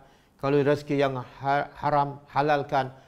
Satu, bukan daripada Nabi. Yang kedua, kata ulama, doa ni menunjukkan kita kurang beradab dengan Allah. Seolah kita nak ajar Tuhan. Kalau rezeki yang jauh, dekatkan. Allah tahulah. Kalau rezeki kita daripada Afrika pun akan sampai. Tak payah kita beritahu. Yang Allah suruh kita minta apa dah setiap pagi. Yang Nabi ajar. Allahumma inni as'aluka ilman nafi'a wa rizqan tayyiba. Cukup. Ringkas je. Doa yang Nabi ajar setiap pagi. Nabi suruh kita baca setiap pagi pasal rezeki sangat ringkas. Minta apa? Rezeki tayyiban. Tak payah bahasa berbunga-bunga. Rezeki yang jauh, dekatkan. Rezeki yang haram, halalkan. Rezeki di langit, turunkan. Jadi macam kita nak mengajar Allah. Takkan Allah tak tahu nak turunkan rezeki? Takkan Allah tak tahu nak sampaikan rezeki pada kita? Jadi ada bentuk-bentuk yang tidak beradab dengan Allah Subhanahu Wa Taala, sementara lagi dia bukan daripada Nabi. Dan yang ketiga, kita ambil doa yang panjang yang bukan daripada Nabi, kita tak baca doa Nabi yang pendek, ringkas dan padat. Satu, minta Allahumma inni as'aluka ilman nafi'a, ya Allah bagilah pada aku ilmu yang bermanfaat. Apa faedah rezeki yang banyak tapi tidak ada ilmu, tak tahu yang tayyib atau yang halal. Yang kedua, Nabi ajar kita minta rizqan tayyibah, rezeki yang tayyib. Jauh dekat apa semua daripada langit, daripada laut, itu tak penting ya Allah. Aku nak rezeki yang tayyib je. Kemudian yang ketiga, wa amalan mutaqabbala. Setelah aku tahu ada ilmu, tahu halal haram, kemudian aku pun cari rezeki yang tayyib, yang halal, kemudian aku beribadat. Ini yang penting ya Allah. Terimalah ibadat aku. Jadilah ibadat aku ibadat yang makbul dan diterima oleh Allah Subhanahu Wa Taala. Wallahu a'lam. Bolehkah kita minum berdiri? Untuk mengeratkan silaturahim ahli keluarga, boleh tak kita sedekah? Apa tu? Adakan suatu majlis atau kenduri sempena kesyukuran rezeki daripada Allah. Tak, kita dah sentuh semalam kan. Bersyukur pada Allah bukan buat kenduri. Apa-apa amalan akan menjadi soleh. Pertama bila ikhlas, yang kedua bila ikut Nabi. Jadi Nabi tak pernah buat majlis kenduri kesyukuran. Sebenarnya Nabi yang paling banyak nikmat. Nabi yang paling banyak nikmat. Tapi cara Nabi bersyukur bukan buat majlis kenduri. Nabi semakin banyak mentaati Allah. Nabi bangun malam sampai bengkak kaki. Kenapa kita nak buat berbeza dengan Nabi? Adakah kita lebih pandai daripada Nabi? Adakah kita ni orang lebih mensyukuri nikmat daripada Nabi? Kalau nak buat kenduri, Allah menganjurkan suka bagi makan tapi bukan kepada orang tertentu, kepada keluarga kita, pada orang taman kita, orang masjid. Allah kata wa yut'imuna ta'am miskinan, bagilah pada orang miskin. Orang yang sangat memerlukan makanan bukan keluarga kita, bukan orang taman kita. Orang miskin di luar sana beribu-ribu kelaparan. Kita duk buat jamuan sesama kita yang memang dah kenyang dan terlebih rezeki. Kalau betul nak pahala besar, buat apa yang Allah suruh. Bagi makan kepada orang yang memerlukan. Kalau nak eratkan hubungan silaturahim, boleh buat makan. Tapi jangan sebab nak bersyukur atas rezeki. Sebab Allah bagi kita rezeki setiap hari. Setiap saat Allah bagi rezeki. Jadi kalau nak buat makan untuk erat hubungan silaturahim, okey, tak ada masalah. Tapi jangan namakan majlis kenduri sempena dapat rezeki. Sebab kita dapat rezeki setiap hari, setiap saat. Kadang-kadang rezeki sihat. Kenapa tak buat kenduri kesyukuran? Kadang-kadang anak kita sentiasa sihat kan, dapat kerja. Kenapa tak buat kenduri kesyukuran? Jadi sebenarnya kalau nak kenduri kesyukuran atas nikmat, kita kena buat 24 jam. Wallahu a'lam. Apakah ciri-ciri orang beriman dan bertakwa? Boleh buka surah Al-Baqarah ayat 177. Boleh buka surah Ali Imran ayat 135, 136, 134 sampai 136 surah Ali Imran. Boleh buka awal surah Baqarah ayat 1 sampai ayat 5. Itu semua Allah sebut ciri-ciri orang bertakwa, ciri-ciri orang yang beriman. Bagaimana nak bezakan nafsu lawamah dan perasaan bersalah yang dibawa oleh syaitan? Sebenarnya nafsu ni ada 3 je. Nafsu ada 3 je mengikut apa yang disebut dalam Al-Quran. Satu, nafsu ammarah yang selalu suruh buat jahat. Nafsu ammarah. Selalu nak makan lebih, selalu nak beli lebih, selalu nak bersembah kosong, itu nafsu ammarah. Yang kedua, nafsu lawamah, la uqsimu biyaumil qiyamah wa la uqsimu bin nafsi lawamah. Nafsu lawamah ni iaitu orang yang buat salah kemudian dia menyesal, dia mengutuk diri dia. Ataupun boleh juga berlaku pada orang buat kebaikan tapi dia menyesal. Sebab apa? Dia buat kebaikan banyak sangat. Itu termasuk nafsu lawamah. Contoh dia bagi sedekah pada orang tu 50. Lepas tu menyesal.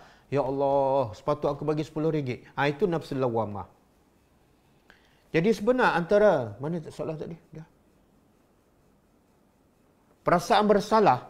Perasaan bersalah tu sebenar itulah nafsu lawamah. Tak ada beza. Jadi soalan tu kurang tepatlah.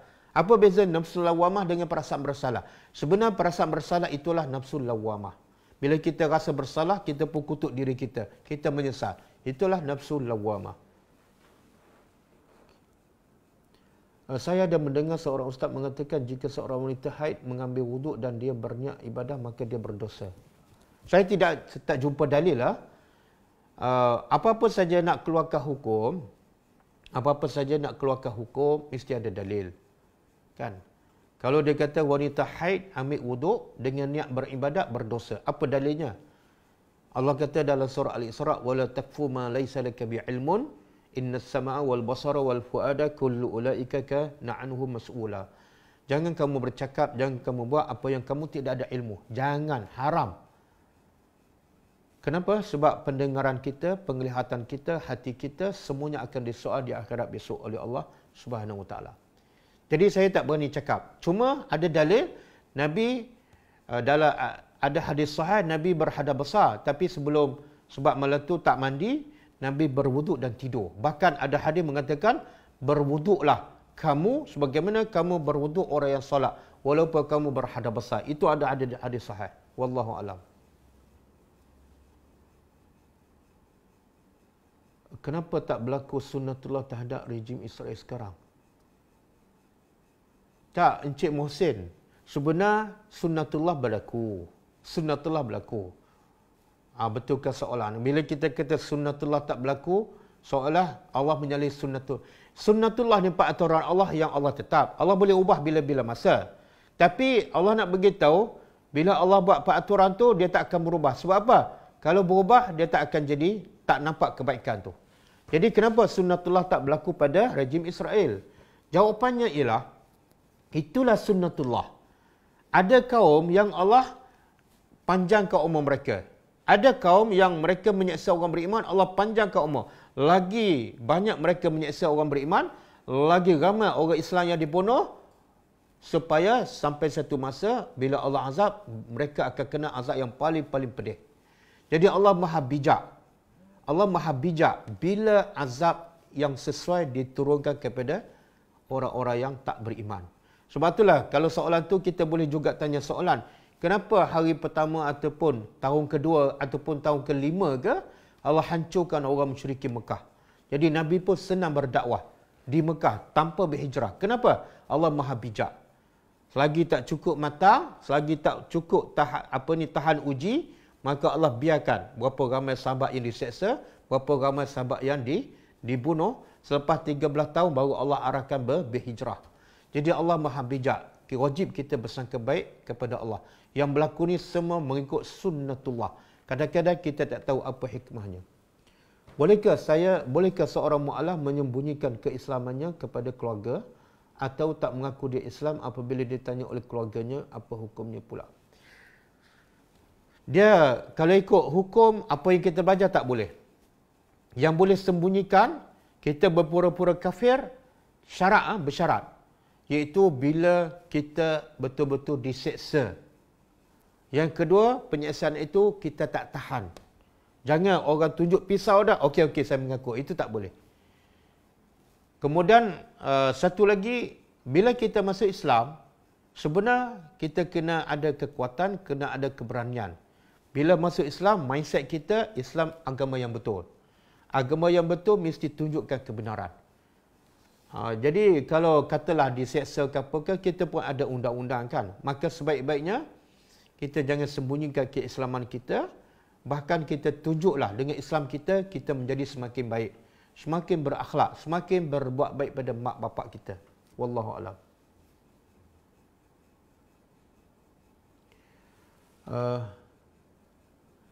Ustaz, saya nak bertanya, baru-baru ini ada individu membantu seorang balu dan individu tersebut post gambar balu itu di media sosial. Soalan saya, adakah gambar balu itu dilarang dipamerkan kerana berada dalam masa edah? Tak, dia gambar tak terlibat dengan masa edah. Yang dilarang masa edah ialah tak boleh keluar rumah kecuali ada keperluan, tak boleh berhias, tak boleh bersolek, tak boleh pakai wangian. Itu je. Adapun gambar nak keluar tak ada masalah. Cuma gambar tu menutup aurat ataupun tak. Kalau gambar tu membuka aurat, itu dosa lain, tak ada kaitan dengan edah. Wallahu a'lam.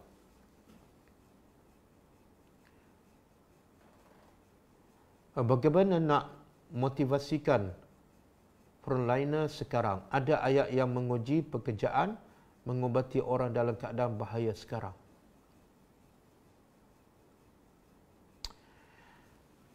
Susahlah.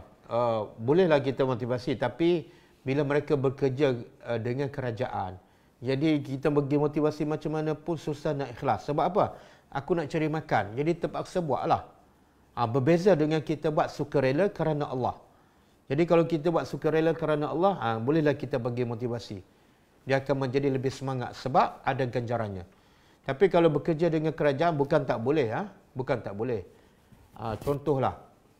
Contoh kita boleh sebut kepada dia, bila kerja tu semakin sukar dan semakin berisiko, maka dengan kita sabar, maka pahala kita lagi besar di sisi Allah. Walaupun gaji kita mungkin tak naik, tapi darjah kita di sisi Allah, pahala sabar tu jauh lebih besar daripada gaji ataupun imbuhan yang diberi oleh manusia. Allah kata apa? Innama yuwaffas sabiruna ajrahum bighairi hisab. Allah akan membalas pahala orang yang sabar tanpa hisab. Kalau kita diuji dengan merawat orang yang dalam bahaya dan kita pun berisiko, maka lagi besar ujian, lagi besar pahala. Kemudian kita bagi contoh, kalaulah pelacur, dia pelacur ni bukan doktor, hanya dia bagi minum anjing, dia selamatkan anjing, jadi penyebab untuk dia masuk syurga, maka kita ni selamatkan nyawa manusia. Manusia jauh lebih mulia daripada anjing. Manusia makhluk yang paling mulia di sisi Allah. Tiba-tiba kita selamatkan, maka pahalanya lagi besar. Pahalanya lagi besar. Kemudian kita sebutlah hadis Nabi, amalan yang paling Allah suka. Amalan yang paling Allah suka. Manusia ni Dia kadang-kadang bila dia buat apa-apa amalan, dia terlupa. Yang terbaik bukan yang dia suka. Bukan yang orang suka. Yang terbaik, yang paling bernilai ialah yang Allah suka. Jadi apa dia amalan yang paling Allah suka? Kita semua nak cinta Allah. Tapi banyak kita buat amalan yang kita suka, bukan yang Allah suka. Jadi amalan yang paling Allah suka, kalau kita buat, kita akan dapat cinta Allah. Kita akan dapat keampunan Allah. Apa dia? Menggembirakan orang. Kadang-kadang kita merawat orang, kita rawat dia dengan mesra pun dia dah gembira. Itu dah amalan yang paling Allah suka. Cuba bayangkan, 5 hari kita rawat dia, 5 hari dia gembira. Berapa banyak pahala kita dapat, berapa banyak cinta Allah kita dapat. Kita menghilangkan kesakitannya. Lagi amalan yang paling Allah suka, kan? Wallahu alam. Ada tips tak bagi macam mana ustaz boleh bagi kuliah dengan lancar sambil ingat ayat Al-Quran beserta nombor ayat? Ustaz mana ni? Saya tak lancar. Saya kadang-kadang sangkut juga. Cuma yang saya boleh sebut tu, tak ada apa-apa kelebihan. Tapi sebab pertama sebab saya selalu mengajar tadabbur. Jadi mengajar tadabbur ni kadang-kadang jumpa ayat yang sama. Jumpa ayat yang sama, kemudian berulang. Jadi akhirnya ingat. Satu. Yang kedua, sebelum saya datang kelas, saya baca tafsir. Bila baca tafsir, tafsir akan kaitkan ayat ni dengan ayat tu. Ayat tu dengan ayat. Jadi apa yang saya study sebelum tafsir itu mengingatkan saya. Kemudian yang ketiga, saya ada juga hafal. Banyak juga, tak adalah banyak. Beberapa juzuk saya hafal. Jadi bila saya hafal tu, saya teringat ayat tu, saya boleh keluarkan. Saya boleh sebut surah. Jadi 3 faktor utamalah. Pertama, saya selalu mengajar. Jadi bila selalu mengajar, tadabbur Al-Quran, dia akan jumpa ayat yang sama. Menyebabkan kita ingat. Yang kedua, persiapan sebelum mengajar. Jadi jangan ingat saya terus keluarkan ayat tu. Tak, sebelum saya datang mengajar, saya tengok rujukan tafsir. Kadang-kadang tafsir tu bagi tahu ayat ni ada kaitan dengan ayat tu. Ayat tu ada kaitan dengan ayat lain. Dan yang ketiga, kena hafal lah. Kena hafal lah. Kalau tak boleh hafal semua pun, sebahagian, 1 juzuk ke 2 juzuk ke, insya-Allah. Wallahu a'lam. Adakah saya berdosa sekiranya saya rasa tak senang apabila mendengar setengah ustaz bila ceramah selalu sangat berselawat tiap kali berceramah. Belum ayat habis berselawat lagi. Adakah ia sunnah? Sebenarnya tak berdosa. Kita bukan orang yang memang ada jenis ustaz. Cakap-cakap sikit, Allahumma salli Muhammad. Allahumma salli Muhammad. Kadang-kadang kita tak tahu apa poin dia. Dalam satu ceramah sejam tu mungkin ada 100 kali dia berselawatkan. Jadi kita tak suka kepada cara dia, adakah berdosa? Tak berdosa. Bukan kita tak suka pada selawat, tapi tak suka pada cara dia yang Nabi tak buat pun. Nabi bagi tazkirah. Nabi mengajar, Nabi tak selawat macam tu. Sahabat bila mengajar pun tak. Sepas minit, Allahumma salli Muhammad. Lepas 2 minit, tak pernah dibuat oleh Nabi dan salafus salih. Jadi kita tak suka pada amalan yang bukan daripada Nabi, tak berdosa. Sebenarnya saya pun tak suka. Kadang-kadang semak telinga kan. Nak selawat bukan tempat tu. Nabi kata, bila nak selawat? Bila kita patut selawat? Nabi kata, bila seseorang itu disebut nama engkau, kemudian dia tak berselawat, maka celakalah orang ni. Rugilah orang ni. Jadi tempat kita berselawat, ustaz sebut nama Nabi, pelajar yang selawat. Bukan ustaz, tiba-tiba selawat, tiba-tiba selawat. Jadi tak ada sebab nak berselawat. Kalau nak selawat banyak kali, bukan depan orang. Bukan masa mengajar. Tapi, masa seorang-seorang kat rumah kan. Bila dalam kereta, selawatlah 1000 kali pun. Jangan masa nak sampaikan ilmu, dalam masa tak cukup. Umur kita dah tua. Masa mengajar sejam, tiba-tiba 20 minit habis dengan selawat. Kan rugi. Wallahu a'lam. Ada apa hukum sedekah pada orang yang tak solat? Hukumnya bergantung pada niat kita. Kalau kita ikhlas, maka kita dapat pahala sedekah yang ikhlas tu. Tapi kalau kita sedekah kepada orang miskin yang solat tapi tak ikhlas, tak dapat pahala. Sebab tu Allah kata kalau nak bagi zakat ke, nak bagi sedekah pada orang miskin, Allah tak sebut miskin yang solat ke, miskin yang beriman ataupun tak beriman. Jadi jangan pilih. Sebab apa jangan pilih? Sebab tujuan bagi sedekah tu nak selesai masalah kehidupan dia, lapar ke, masalah rumah bocor ke, kan? Yang kedua, yang paling utama selepas tu kita gunakan bantuan makanan tu untuk kita sampaikan yang lebih penting, iaitu ilmu. Jadi bila kita bagi pada orang tak solat, lepas tu kita bagi tazkirah supaya dia solat. Sebenarnya yang kita bagi tazkirah solat, sedekah lebih besar daripada kita bagi sedekah duit kepada dia. Wallahu alam. Apakah solat? Apakah solat sunat hajat? Solat taubat dan solat sunat tasbih elok dibuat semasa qiyam. Bukan sunnah Nabi. Nabi bila bangun malam, Nabi solat tahajud ataupun solat malam. Tak ada package yang sebagaimana dia dibuat oleh orang Melayu, bila bangun malam solat qiyam, solat tahajud, solat sunat hajat, solat sunat taubat, solat tasbih. Itu bukan sunnah Nabi. Bukan sunnah Nabi. Wallahu a'lam. Adakah berdosa seorang suami yang ajar isterinya berjimat? Berjimat kan?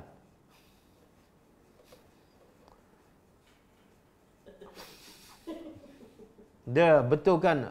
Berjimat kan? Jimat. Subhanallah. Berjimat bagus tak? Bagus. Dia ajar tak oleh agama? Dia ajar. Jadi kalau suami ajar kepada isteri, baguslah. Dapat pahala. Yang salahnya, yang berdosa bila suami ajar isteri kedekut. Kalau berjimat bagus. Allah sebut sifat orang beriman dalam surah Al-Furqan. وَالَّذِينَ إِذَا أَنْفَقُوا لَمْ يُسْرِفُوا وَلَمْ يَقْتُرُوا. Orang beriman bila bersedekah, dia berjimat. Tidak boros dan tidak kedekut. Berdasarkan ayat 155 Al-Baqarah, kebanyakan kita belum diuji seperti orang-orang terdahulu. Boleh Ustaz jelaskan kaitan ayat tersebut dengan keadaan kita sekarang? Kaitannya, semua ayat Quran berkait rapat dengan kita bila-bila masa kan. Jadi Allah sebut dalam surah Baqarah, adakah patut kamu sangka kamu akan masuk syurga sedangkan kamu boleh diuji sebagaimana orang dahulu? Allah sebut 3 bentuk ujian. Pertama saya dah sebut tadi, satu, ujian dari segi harta. Kadang-kadang miskin, kadang-kadang tak cukup. Nak bayar sewa rumah, nak bayar kereta, nak makan. Yang kedua, ujian dari segi fizikal kita, sakit, lemah badan. Yang ketiga, ujian dari segi emosi, perasaan.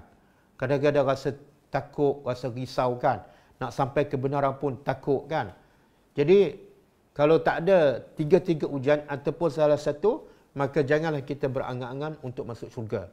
Dalam konteks kita sekarang, ujian sakit mungkin ada. Kadang-kadang Allah timpakan ahli keluarga kita kesakitan ataupun kena wabak COVID-19 kan. Ataupun ujian kemiskinan. Kadang-kadang sekarang PKP ini kita dipotong gaji ataupun dibuang kerja. Anak kita diberhentikan. Itu ujian dari segi harta. Dan ujian dari segi perasaan. Wallahualam, mungkin takut kita nak sampai ke kebenaran. Bila kita dah sampai, takut orang berhentikan kita kerja dan sebagainya. Ada tiga-tiga tu, tapi dalam bentuk yang kecil, dalam skala yang kecil. Berbeza dengan orang dahulu, tiga-tiga tu tapi dalam bentuk yang besar, termasuklah diancam untuk dibakar hidup-hidup. Wallahualam. Kalau kita lupa, macam mana nak bagi ingat? Adakah saya tak jumpa dalil bila kita lupa berselawatlah. Saya tak jumpa, wallahualam. Mungkin ada dalil, saya tak tahu. Cuma yang saya tahu, dia sebenarnya lupa ataupun ingat ni banyak bergantung pada apa? Setakat mana kuat hubungan kita dengan Allah. Setakat mana hati kita bersih. Kalau hati kita bersih daripada cinta dunia, daripada perbuatan yang lara, daripada dosa-dosa, insya-Allah hati kita akan mudah. Sebab itulah yang kita susah nak ingat Quran, susah nak ingat doa. Sebenarnya hasil daripada dosa. Hati kita dah hitam, hati kita dah keras. Sebabnya puncanya dosa. Jadi bertobat daripada segala dosa, insya-Allah hati kita akan bersih dan ingatan kita akan kembali. Wallahualam. Dah cukup lah? Cukup lah? Kita sambung kelas kita besok insya-Allah pukul 10:30. Kita sambung tadabbur surah Ar-Ra'd. Kita tutup dengan membaca tasbih kafarah. Subhanakallahumma wa bihamdika asyhadu an la ilaha illa anta astaghfiruka wa atubu ilaik. Assalamualaikum warahmatullahi wabarakatuh.